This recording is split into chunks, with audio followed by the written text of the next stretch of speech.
بالله من الشيطان الرجيم بسم الله الرحمن الرحيم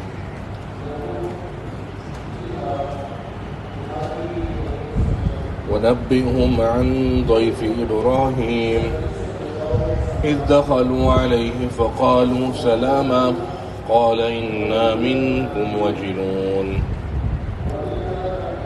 گزشتہ آیتوں کے اندر پرہیزگاروں کا ذکر تھا کہ وہ نعمتوں کے اندر لطف و سرور کے مزے لوٹ رہے ہوں گے۔ اس سے پہلے ان لوگوں کا ذکر تھا جن کا ٹھکانہ جہنم ہے۔ اب اللہ تعالیٰ ایک قوم کا ذکر کر رہے ہیں، گویا بطور ڈیمو ایک مثال سے سمجھا رہے ہیں، ایک پوری قوم کا، اس کے نبی کا، اس کے رسول کا، اس کے واقعے کا تذکرہ کر رہے ہیں کہ اب اس کو یہ ڈیمو تمہارے سامنے ہے، یہ ماڈل تمہارے سامنے ہے، اب تم اپنے آپ کو پرکھ لو کہ تم اپنا شمار کن میں کرنا چاہتے ہو، متقی کے اندر یا پھر وہ جن کا ٹھکانہ جہنم۔ اور یہ واقعہ وہ ہے جو سورۃ ہود کے اندر حضرت ابراہیم علیہ السلام کے اور حضرت لوط علیہ السلام کے واقعے کے اندر گزر چکا ہے، لہذا کسی بھی قسم کی تفصیل سے احتیاط کریں گے۔ ساری تفصیل اگر آپ حضرات دوبارہ سننا چاہیں تو تفسیر کی جو آڈیو ریکارڈنگ چلتی ہے اس کے اندر سنیں۔ وَنَبِّئْهُمْ، اے نبی ان کو بتائیے قصہ عن ضیف ابراہیم، حضرت ابراہیم کے مہمانوں کے بارے میں، حضرت ابراہیم کی مہمان نوازی کے بارے میں۔ اذ دخلوا علیہ، جب وہ فرشتے داخل ہوئے ابراہیم پر، فقالوا، وہ فرشتے کہنے لگے سلاما، سلامتی ہو۔ قال، تو حضرت ابراہیم نے کہا انا منکم وجلون، ہمیں تم سے ڈر لگ رہا ہے۔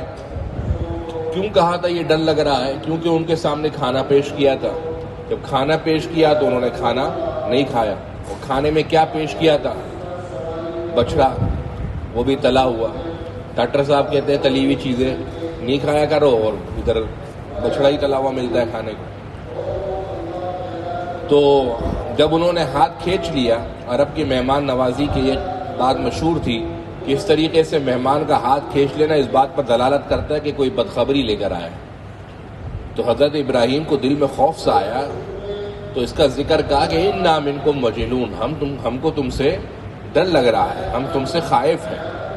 قالوا، فرشتے کہنے لگے لا توجل، خوف مت کھائیے، ہم اس لیے آئے ہیں انا نبشرک، بلا شبہ ہم آپ کو خوشخبری دیتے ہیں، بغلام، ایسے لڑکے کی، علیم، جو بہت بڑا عالم ہوگا، یعنی نبی ہوگا، کیونکہ نبی کے پاس علم تمام امت کے مقابلے میں سب سے زیادہ ہوتا ہے، لہٰذا علیم سے مراد علم والا یعنی نبی ہوگا۔ اور پیچھے گزر چکا ہے کہ وہ بچے کی تھی نہیں، بلکہ حضرت اسحاق کے ساتھ ساتھ حضرت یعقوب کی بھی خوشخبری دی تھی۔ قال، حضرت ابراہیم نے کہا ابشرتمونی، کیا تم مجھے اس بات کی خوشخبری دے رہے ہو، حالانکہ مسنی الکبر، مجھے بڑھاپے نے آ لیا ہے، مجھے بڑھاپا آ گیا ہے، مجھے بڑھاپے نے چھو لیا ہے۔ فبم تبشرون، تو سوچ لو تم مجھے کس بات کی خوشخبری دے رہے ہو۔ قالوا، فرشتے کہنے لگے بشرناک بالحق، ہم آپ کو ایسی چیز کی خوشخبری دے رہے ہیں جو امر واقعی ہے، یعنی حقیقتاً پیش آنے والی ہے۔ بالحقی کا ترجمہ حقیقتاً پیش آنے والی ہے۔ فلا تکن، لہٰذا اے نبی آپ مت ہوئیے، من القانتین، مایوس ہونے والوں میں سے۔ اعتراض ہو سکتا ہے کہ نبی اور اللہ کی رحمت سے مایوس کیسے ممکن ہے؟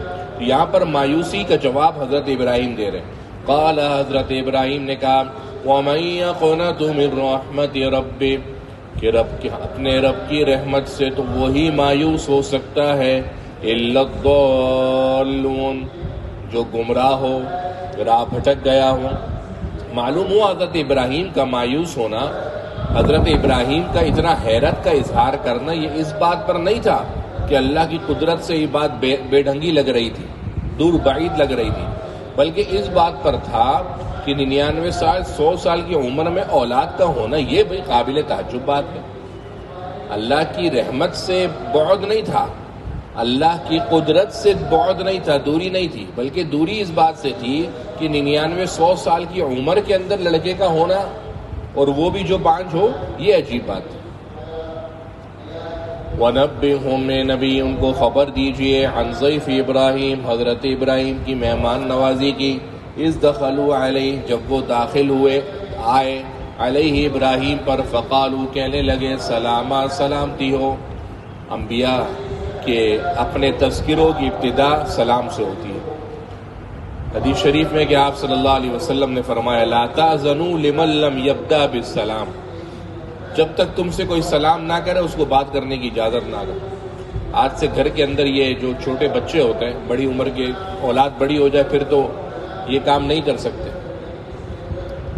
تو اولاد چھوٹی ہو تو آپ یہ کام کر سکتے ہیں۔ آپ کا بیٹا، آپ کی بیٹی آپ کے پاس آئے اور کہنے لگے ابا جان یوں، تو آپ اس سے کچھ بات نہ کریں۔ بولے بھائی آپ بات کیوں نہیں کرتے؟ تو آپ اس کو بتائیے میں اس لیے بات نہیں کرتا کہ اللہ کے نبی نے منع کیا۔ اللہ کے نبی نے کہا جب تک سلام نہیں کرے جواب نہ دو۔ تو آہستہ آہستہ اولاد کے اندر ایسے ہے کہ آپ نماز پڑھ کے پیچھے آئیں گے نا، آپ کا بیٹا ایسے آئے گا تو پہلے بولے گا السلام علیکم، پھر بات کرے گا۔ اتنی پکی عادت ہو جائے گی، آپ کو گارنٹی دیتا ہوں۔ یہ میرے اپنے گھر کا نمونہ ہے کہ جب تک آپ اس قسم کی احادیث سنا کر ان کو روکیں گے نہیں کہ بھائی میں ڈائریکٹ آپ سے بات نہیں کروں گا، پہلے سلام کرو۔ اور سلام تو ویسے سلامتی ہے، اتنی بڑی دعائیں، اتنی بڑی رحمتیں، برکتیں اس سلام سے مل رہی ہیں، تو خالی گڈ مارننگ یا گڈ نائٹ یا گڈ آفٹر نون تو ہے نہیں، یہ کوئی خالی گریٹنگز نہیں ہے۔ اس کو تو اس سلام کے لیے انگریزی زبان کے اندر کوئی لفظ ہی نہیں ہے، جب اس کو کہہ دیتے ہیں گریٹنگز، یا کچھ اور بھی کہتے ہیں، ہیلو ہائے یا گریٹنگز کہہ دیتے ہیں، ورنہ یہ گریٹنگ کا لفظ پہ فٹ نہیں آتا۔ یہ تو اتنی بڑی سلامتی، رب کی رحمتیں، رب کی برکتیں، اور ہر چیز کا مفہوم اتنا وسیع ہے کہ شریعت میں اس کا دائرہ کار وسیع ہے۔ اب برکت کا لفظ ہے، برکت کا لفظ شریعت میں اتنا اس کا مفہوم وسیع ہے کہ آپ کی سوچ سے باہر ہے۔ پھر سلامتی، بیماریاں، مصائب، آلام، شرور و فتن، حاسدین کا حسد، فتنہ پروروں کی فتنہ پروری، اپنوں کی حماقتیں، غیروں کی سازشیں، نادانوں کی نادانیاں، کتنی چیزوں سے سلامتی کی دعا صرف ایک چھوٹے سے جملے کے اندر 3 ٹکڑوں میں مل رہی ہے، السلام علیکم ورحمۃ اللہ وبرکاتہ۔ قال، حضرت ابراہیم نے فرمایا، انا منکم وجلون، بلا شبہ ہم تم سے خائف ہیں۔ قالوا، وہ کہنے لگے، لا توجل، آپ ڈریے مت، کیونکہ ہم فرشتے ہیں۔ انا نبشرک، اور بلا شبہ ہم آپ کو خوشخبری دے رہے ہیں، بغلام علیم، ایک عالم لڑکے کی۔ عربی زبان کے اندر جب بچہ ماں کی پیٹ میں ہوتا ہے اس کو کہتے ہیں جنین، جب پیدا ہوتا ہے تو اس کا الگ نام ہے، جب پیدا ہو کر دودھ پیتا شیرخوار بچہ ہے اس بچے کا الگ نام ہے، 2 سال کے بعد اس کا الگ نام ہے، بچہ لڑکپن کی حدود کے اندر اتنا ہو گیا کہ انگلی پکڑ کر چلنے لگا اس کا الگ نام ہے، بچہ بالغ ہونے کے قریب ہوا اس کا نام الگ ہے، مراہق، اس سے بڑا ہوا محتلم ہے، اس سے بڑا ہوا غلام ہے، پھر اس سے بڑا ہوا تو شاب ہے، پھر اس سے بڑا ہوا تو فتح ہے، پھر اس سے بڑا ہوا تو شیخ ہے، پھر اس سے بڑا ہوا تو شیخ فانی۔ یعنی عربی زبان کے اندر 16 درجات ہیں بچے کے ماں کے پیٹ کے اندر سے لے کر مرتے دم تک کے لیے، 16 قسم کے الفاظ الگ الگ جگہوں پر، جس کو ہم کہتے ہیں نا، ہمارے یہاں تو 3 ہی ہے، لڑکا، جوان اور بوڑھا، یہ 3 ہمارے یہاں، بچہ، لڑکا، جوان، بوڑھا، یہ ہمارے یہاں 3 یا 4 ہیں۔ عربی زبان میں اتنے بڑے درجات ہیں، تو غلام یہاں پر لڑکے کے معنی میں استعمال ہوا ہے کہ ہم آپ کو ایسے لڑکے کی خوشخبری دے رہے ہیں جو انتہائی عالم ہوگا۔ قال، فرمایا، بشرتمونی، کیا تم مجھے اس بات کی خوشخبری دے رہے ہو، علی، حالانکہ مسنی الکبر، مجھے بڑھاپے نے آ لیا ہے، فبم تبشرون، لہذا تم مجھے کس بات کی خوشخبری دیتے ہو۔ اللہ ہدایت دے ہماری نوجوان نسلوں کو، شادی کو 6 مہینے نہیں ہوتے، اولاد کے لیے ایسے بے فکر ہو جاتے ہیں، ایسے کہ کوئی وظیفہ بتا دیں، کوئی حل بتا دیں۔ بھائی شادی کو لگتا ہے کہ شاید 8-10 سال ہو گئے ہوں گے، تو شادی کو کتنا عرصہ ہوا؟ 6 مہینے ہو گئے۔ 6 مہینے کے اندر کیا ہوگا؟ یہ کوئی کیا آپ نے سمجھ لیا اولاد کو کہ بس جو آپ چاہ رہے ہیں کہ چٹ منگنی اور پٹ بیا ہو جائے، اس طرح تھوڑی ہوتی ہے، آپ کو انتظار کرنا پڑتا ہے، صبر و تحمل بھی کوئی چیز ہے، کیونکہ لیکن ایک پورا معاشرہ بن گیا ہے، اور جو گیدرنگ اور ماحول ہے انسان کا، وہ اس کی دوستوں نے اتنا مذاق اڑا دینا ہے کہ بھائی 1.5 سال ہو گیا، اچھا اولاد نہیں ہوئی، 2 سال ہو، اچھا آپ کے یہاں اولاد نہیں ہوئی۔ وہ لفظ ہمارے یہاں بول بول کر اتنا عام کر دیا جاتا ہے، سامنے والا اتنا گلٹی فیل کرتے ہیں کہ 6 مہینے تک اگر اولاد کے اثرات نہ ہوں تو وہ یہ سمجھتا ہے کہ مجھ پہ اثر ہو گیا۔ پرسوں ایک صاحب کہنے لگے مفتی صاحب مجھے وہ اہلیہ کہہ رہی ہیں کہ آپ بات کر لیں، تو میں نے تو اس کو سمجھایا اثر، وہ کہہ رہی ہے نہیں آپ پر نہیں ہوا مجھ پر اثر ہو گیا. تو میں نے کہا کہ شاید شادی کو 8-10 سال ہوئے ہوں، تو کہنے لگے 6 مہینے ہوئے. 6 مہینے کے اندر تو یہ تو کوئی بات نہ ہو. حضرت ابراہیم کا قصہ دیکھیے، 99 سال کی عمر ہو گئی ہے. کہیں قرآن میں آپ نے پڑھا اثر ہو گیا ہے؟ قرآن میں آپ نے پڑھا حضرت ابراہیم نے کہا مجھ پہ جادو ہو گیا ہے؟ جادو تو کس زمانے سے چلتا ہوا آ رہا ہے. حالانکہ جادو حق ہے، نظر لگ جانا جادو برحق ہے، حضور پر ہوا ہے، لیکن ہر چیز کو اللہ کے دائرہ کار سے نکال کر غیر اللہ پر فٹ کر دینا یہ غلط ہے. لیکن جب آپ دوسروں کے اوپر بندشیں کرتے ہیں، دوسروں کو تنگ کرتے ہیں، دوسروں کو تکلیفیں دیتے ہیں، تو پھر آپ کے ساتھ جیسے ہی کچھ ہوتا ہے نا تو آپ کہتے ہیں کہ یار میرے اوپر ہی بندش ہو گئی. قرآن اس کو سمجھاتا ہے یحسبون کل صیحۃ علیہم. ایک چور چوری کر کے نکلا اور گھر سے نکل کے دور گیا تھا اور ایک مجمع کے اندر چلا گیا، اور مجمع میں سے کسی نے پیچھے سے زور سے آواز لگائی اوے چور. تو آپ کا کیا خیال ہے وہ جو اتنا بڑا مجمع ہے ان میں سے کون پیچھے مڑ کر دیکھے گا؟ یہی جس نے چوری کی. قرآن کہتا ہے یحسبون کل صیحۃ علیہم. یہ منافق سمجھتے ہیں کہ کچھ بھی چیخ اور پکار آئے گی نا وہ انہی کی وجہ سے آئے گی. دوسروں کو اتنا تنگ کرتے ہیں، دوسروں کے خلاف اتنا زیادہ محاذ آرائی کرتے ہیں کہ جب ان کے ساتھ کچھ ہونے لگتا ہے تو پھر وہ اللہ سے ہٹ جاتے ہیں اور اللہ سے دوری ہونے کو سمجھتے ہیں کہ غیر اللہ کی طرف سے بندش ہو گئی، اثر ہو گئی. لہٰذا اولاد اللہ سے مانگنی چاہیے، اس میں کوئی شک نہیں ہے، لیکن اتنی جلد بازی یہ اچھی بات نہیں. ہم نے تو کئی حدیث کے اندر نہیں پڑھا کہ حضرت عائشہ رضی اللہ عنہ حضور کی کتنی خاص بیوی تھی، اخص الخاص بیوی تھی. 9 سال کی عمر کے اندر رخصتی ہوئی، 6 سال کی عمر میں نکاح ہوا، اور 11 سال کے قریب آپ صلی اللہ علیہ وسلم کے نکاح کے اندر رہی. جب آپ صلی اللہ علیہ وسلم کا انتقال ہوا تو وہی بنت 17 سال کی تھی. تقریباً 11 سال بنتا ہے، ویسے 9 سال بنتا ہے. تو 9 سال آپ صلی اللہ علیہ وسلم کے نکاح کے اندر رہی، اور بعض روایت کے مطابق 11 سال بنتا ہے. تو اس عمر میں اس کے مطابق 19 سال کی عمر میں، جب ان کی عمر 19 سال تھی آپ صلی اللہ علیہ وسلم کی وفات ہو گئی، اور 68 سال حضرت عائشہ رضی اللہ عنہ زندہ رہی. امیر معاویہ رضی اللہ عنہ کے دور کے اندر ان کا انتقال ہوا. حضور کی جانے کے بعد بھی تقریباً 50 سال کے قریب زندہ رہی. کبھی کسی روایت میں سنا ہے کہ حضرت عائشہ رضی اللہ عنہ نے حضور سے کہا حضور ہمارے اولاد نہیں ہو رہی، کوئی وظیفہ بتا دیں؟ کیونکہ معاملہ نظر کسی اور پر تھی نا، کہ یہ ہمارے ہاتھ کی چیز نہیں ہے، یہ تو سارے اللہ کے معاملات ہیں. اللہ کے معاملات کے اندر دوسرا کیا غیر اور دخل اندازی کرے گا؟ قالوا، وہ کہنے لگے بشرناک بالحق، ہم آپ کو ایسے معاملے کی خوشخبری دے رہے ہیں جو حقیقتاً پیش آنے والا ہے. فلا تکن من القانتین، لہٰذا آپ نہ ہو جائیں مایوس ہو جانے والوں میں سے.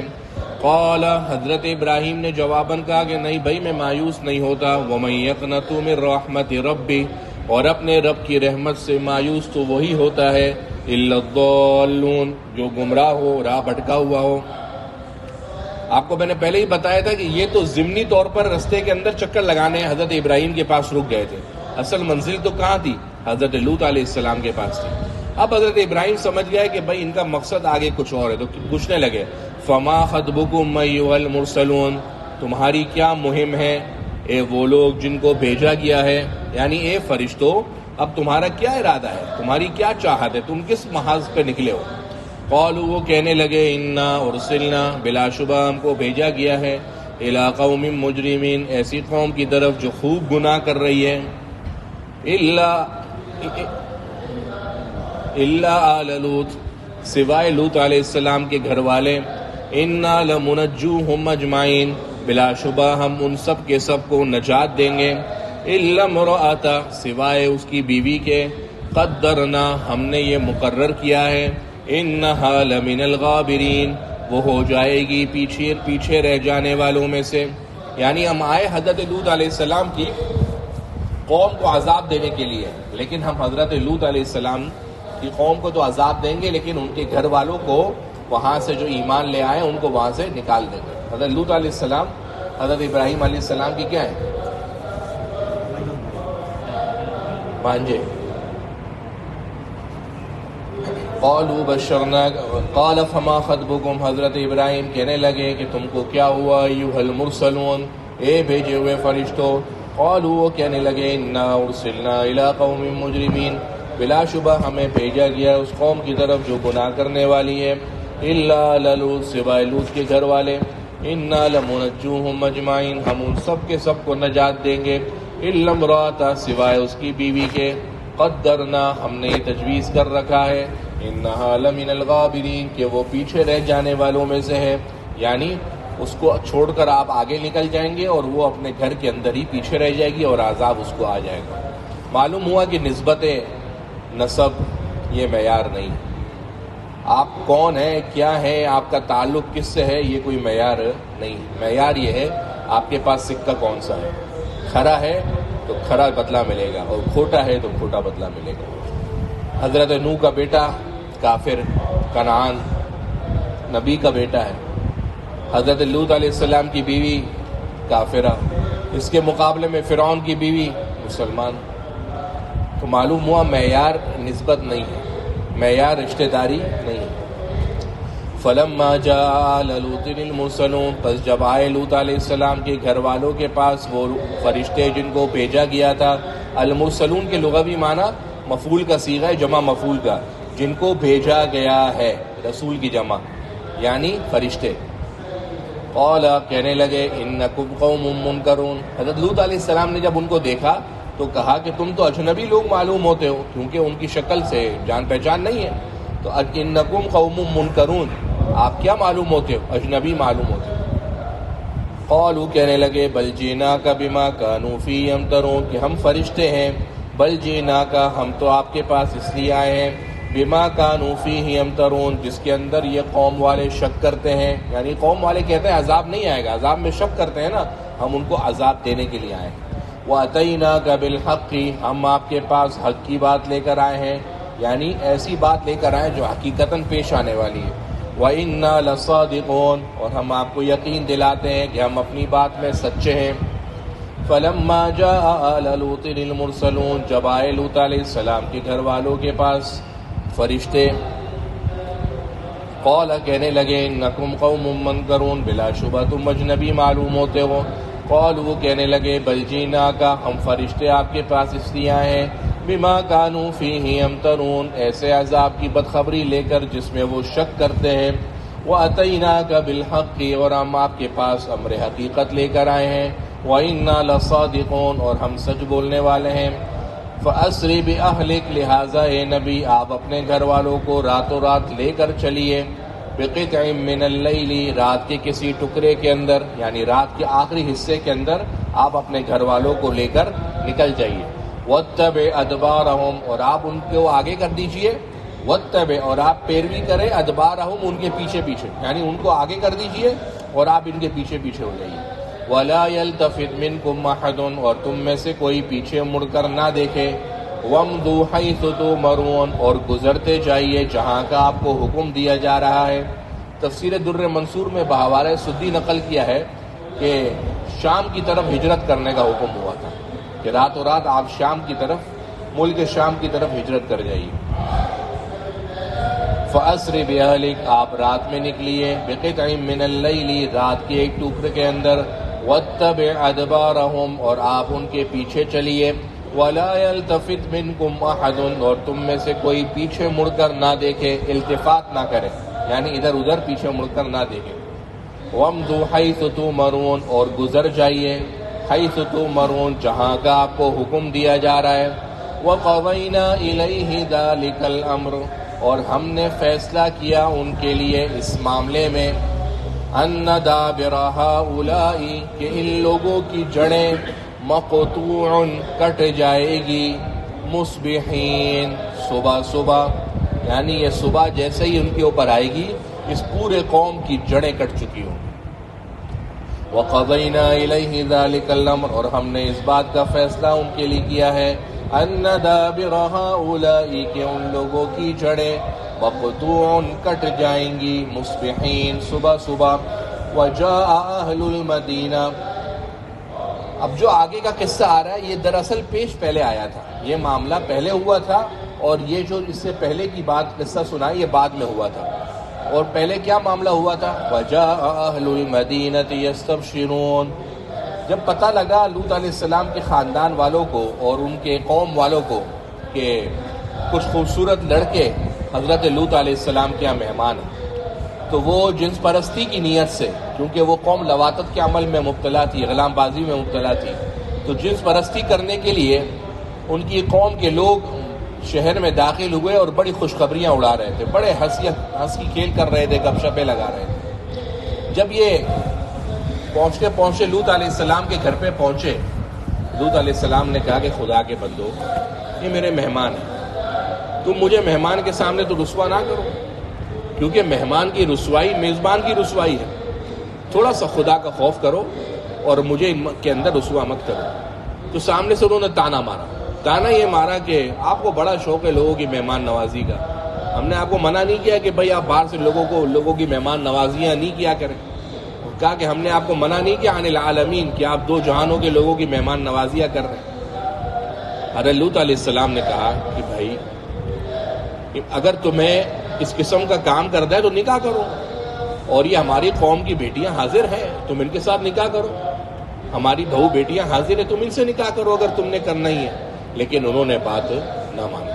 وجاء اہل المدینہ، اور آئے شہر والے، یستبشرون، خوشخبریاں اڑاتے یعنی ہنسی کھیلتے، قال، کہنے لگے، ان ہؤلاء ضیفی، حضرت لوط کہنے لگے کہ بلا شبہ یہ میرے مہمان ہیں، فلا تفضحون، لہذا آپ مجھے رسوا مت کرو، واتقوا اللہ، اللہ سے ڈرو، ولا تخزون، اور تم مجھے ان کے سامنے ذلیل نہ کرو۔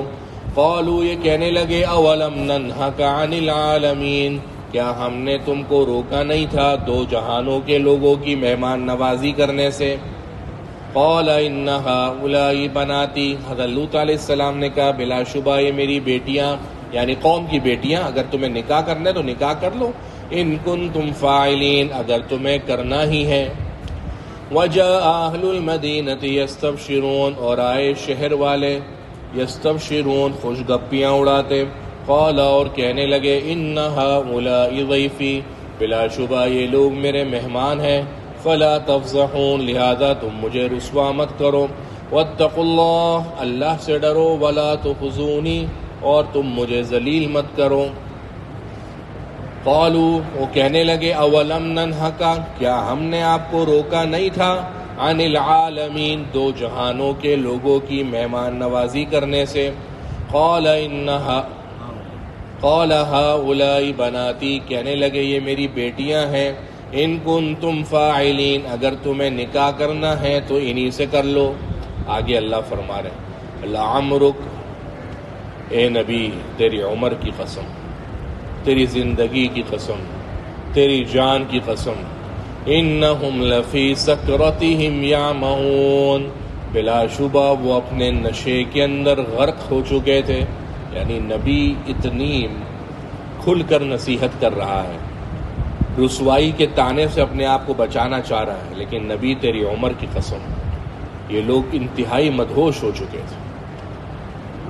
امام بہقی رحمۃ اللہ علیہ نے دلائل النبوہ کے اندر لکھا ہے کہ آپ صلی اللہ علیہ وسلم دنیا کی تمام مخلوقات میں سب سے افضل ہیں۔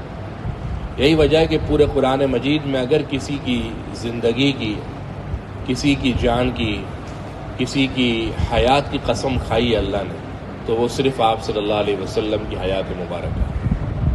اس کے علاوہ سورج کی کھائی، چاند کی کھائی، رات کی کھائی، چاش کے وقت کی کھائی، دن کی کھائی، رات کی کھائی، مختلف چیزوں، گھوڑوں کی کھائی، زیتون کی کھائی، کھانے پینے، پھل میوہ جات سب کی، لیکن اگر کسی کی عمر، حیات اور زندگی کی قسم کھائی تو وہ ہمارے اور آپ کے نبی جناب محمد رسول اللہ صلی اللہ علیہ وسلم۔ فرمایا لعمرک، اے نبی قسم ہے تیری جان کی، قسم ہے تیری زندگی کی، انہم لفی سکرتہم یعمہون، بلا شبہ وہ اپنے نشوں کے اندر انتہائی اندھے ہو چکے تھے۔ یعمہون غرق ہو کر، یعمہون اندھے ہو چکے تھے۔ اس کے اندر یہ بحث ہے کہ کیا اللہ کے علاوہ کسی چیز کی قسم کھانا جائز ہے؟ قرآن مجید کے اندر کوئی میرے خیال کے اندر 150 مقامات پر اللہ نے قسم کھائی ہے، 150 مقامات سے اوپر۔ تو سب جگہ میں وفاق کے امتحان میں کہیں بھی یہ سوال ہو سکتا ہے۔ ایک دفعہ تفصیل بتا دیتے ہیں، اگلی دفعہ آپ نے ہر جگہ اس کو خود امپلیمنٹ کرنا ہے۔ اعتراض یہ ہے کہ غیر اللہ یعنی اللہ کے علاوہ کسی کی قسم کھانا شرعاً جائز نہیں ہے۔ کیوں؟ اس لیے کہ دیکھیں قسم کھائی جاتی ہے اس چیز کی جس کے دل میں عظمت ہوتی ہے۔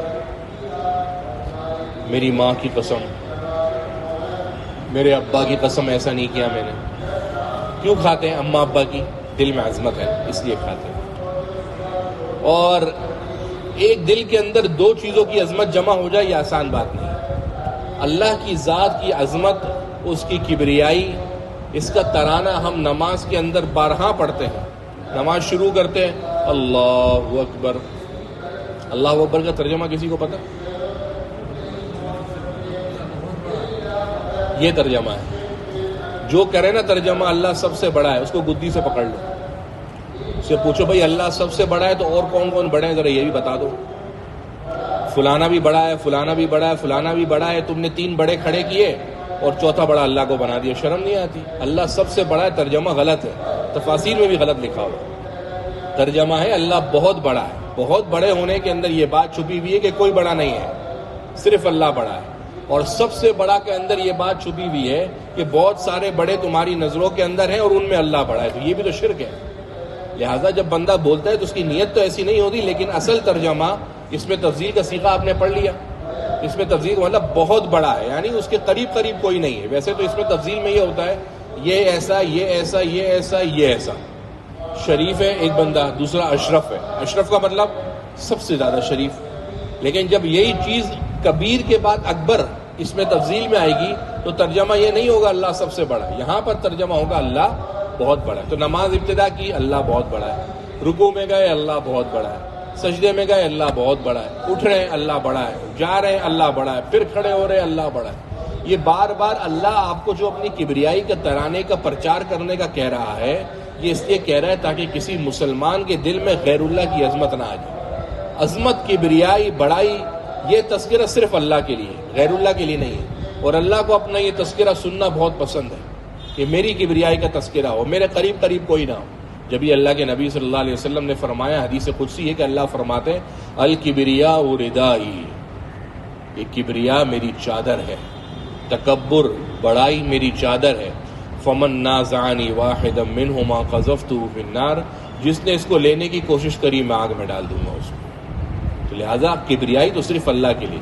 تو جب کبریائی اللہ کے لیے تو قسم آپ کس کی کھائیں گے؟ اللہ کی. یہی وجہ ہے کہ حدیث شریف میں کہ اللہ کے نبی صلی اللہ علیہ وسلم نے فرمایا من حلف بغیر اللہ فقد اشرک، کہ جس نے اللہ کے علاوہ کسی اور کی قسم کھائی اس نے شرک کیا. کیسے شرک کیا؟ کہ دل کے اندر کسی اور کی عظمت آ گئی تو یہ کوئی کم شرک ہے، وہ یہ چھوٹا شرک ہے، شرک خفی. لہٰذا اللہ کے نام کے علاوہ اوروں کی قسم آپ نہیں کھا سکتے. اگر اللہ کے نام کے علاوہ اوروں کی قسم کھائی تو کیا قسم منعقد ہو جائے گی؟ نہیں ہوگی. قسم صرف اللہ کی. ہاں قرآن کی قسم ہو جاتی ہے. قرآن پاک کی قسم کھا کر کہتا ہوں یا قرآن کی قسم ایسا کروں گا تو قسم منعقد ہو جاتی ہے. کیوں؟ اس لیے کہ قرآن بھی تو اللہ کی ایک صفت ہے نا، اللہ کا کلام ہے. قرآن اللہ کا کلام ہے تو قرآن کے اندر عرفاً قسم منعقد ہو جاتی ہے، لیکن عام طور پر غیر اللہ کی قسم منعقد نہیں ہوتی. آپ کو یہ مسئلہ تو پتہ لگ گیا کہ اللہ کے علاوہ کسی اور کی قسم نہیں کھا سکتے. صحیحین بخاری اور مسلم کی حدیث ہے کہ اللہ کے نبی صلی اللہ علیہ وسلم نے ایک دفعہ حضرت عمر رضی اللہ عنہ کو دیکھا کہ حضرت عمر رضی اللہ عنہ اپنے والد کی قسم کھا رہے تھے. تو حضور نے فرمایا خطاب کے بیٹے اپنے باپ کے نام کی قسم مت کھاؤ. من کان منکم یحلف باللہ فلیحلف باللہ او لیصمت، جو تم میں سے قسم کھانی ہو تو اللہ کے نام کی کھائے ورنہ خاموش رہے. اور ابو داود اور نسائی کی حدیث ہے کہ ابو ہریرہ رضی اللہ عنہ فرماتے ہیں کہ اللہ کے نبی صلی اللہ علیہ وسلم نے فرمایا کہ جب تم میں سے کسی کو قسم کھانی ہی ہو تو وہ اللہ کی کھائے، وہ بھی سچ بات پر کھائے. لیکن بار بار قسم کھانا، اللہ کی قسم میں نے ایسا نہیں کیا، اللہ کی قسم، قرآن مجید میں ایسے لوگوں کی بات ماننے کا منع کیا گیا. سورہ قلم میں اللہ نے فرمایا وَلَا تُطِعْ كُلَّ حَلَّافٍ، اے نبی ان لوگوں کی بات نہ مانی جو بات بات پر قسمیں کھاتے ہیں. اور سورہ بقرہ میں اللہ نے فرمایا وَلَا تَجْعَلُوا اللَّهَ عُرْضَةً لِأَيْمَانِكُمْ أَن تَبَرُّوا وَتَتَّقُوا، کہ اللہ کو اپنے قسموں کے لیے ڈھال نہ بنا لو کہ جہاں تم کو کچھ لگا تمہارا معاملہ حل نہیں ہو رہا، سیدھا نہیں ہو رہا، اللہ کا نام لے لیا. یہ غلط بات ہے. تو یہاں پر اللہ نے جو قسم کھائی اپنے نبی صلی اللہ علیہ وسلم کی، پھر کیوں کھائی، اس کے چند جوابات ہیں. پہلا جواب الزامی. الزامی جواب کیا مطلب کیا ہوتا ہے؟ کسی کا منہ بند کرنے کے لیے. وہ الزامی جواب یہ ہے کہ بھائی اللہ ہے، اس کی مرضی، آپ کون ہوتے بولنے والے. یہ الزامی جواب. تحقیقی جواب یہ ہے کہ اللہ شہنشاہ ہے، اللہ بادشاہوں کا بادشاہ ہے. اس نے ہمیں احکامات کا مکلف بنایا ہے. جو کسی کو احکامات کا مکلف بناتا ہے نا، اس سے کوئی یہ نہیں پوچھ سکتا کہ آپ نے کیوں کیا. ناظم تعلیمات صاحب بیٹھے ہیں, یہ مجھ سے پوچھ سکتے ہیں کہ بھائی آپ نے یہ کام کیوں کیا, اس لیے کہ ناظم ہے, میں ان سے نہیں پوچھ سکتا کہ آپ نے یہ کام کیوں کیا. تو جب دنیا کے ہم کسی عہدہ رکھنے والے شخص سے کوئی بات پوچھ سکتے ہیں, نہیں پوچھ سکتے اس لیے کہ بھائی وہ عہدے کے اندر بڑا ہے, ہماری کیا مجال ہم اس سے پوچھیں. تو اللہ تو بادشاہوں کا بادشاہ ہے, ہم اس سے, وہ ہمارے کسی حکم کا مکلف نہیں ہے. تو قرآن مجید نے احادیث میں جو مکلف بنایا گیا ہے وہ مخلوقات کو مکلف بنایا ہے, خالق اس بات کا مکلف نہیں ہے کہ وہ اپنی قسم کھائے یا کسی اور کی قسم کھائے. تیسری بات, قسم کا کانسیپٹ یہ تھا کہ جس کی عظمت ہو اس کی کھائی جاتی ہے. اللہ کے سامنے تو اس کی اپنی عظمت ہے, کسی اور کی ہے ہی نہیں. تو جو قسمیں کھائی گئی وہ جو مسلمان اور انسانوں کے پاس جو چیزیں منفعت والی ہیں, جس چیز میں انسانوں کے لیے فائدہ ہے, اللہ نے اس انسانوں کے فائدہ جتلانے کے لیے اس کی قسمیں کھائی. لہٰذا یہاں پر جو قسم کھائی لعمرک, اس کے اندر اس قسم کا کوئی اعتراض پیدا نہیں ہو.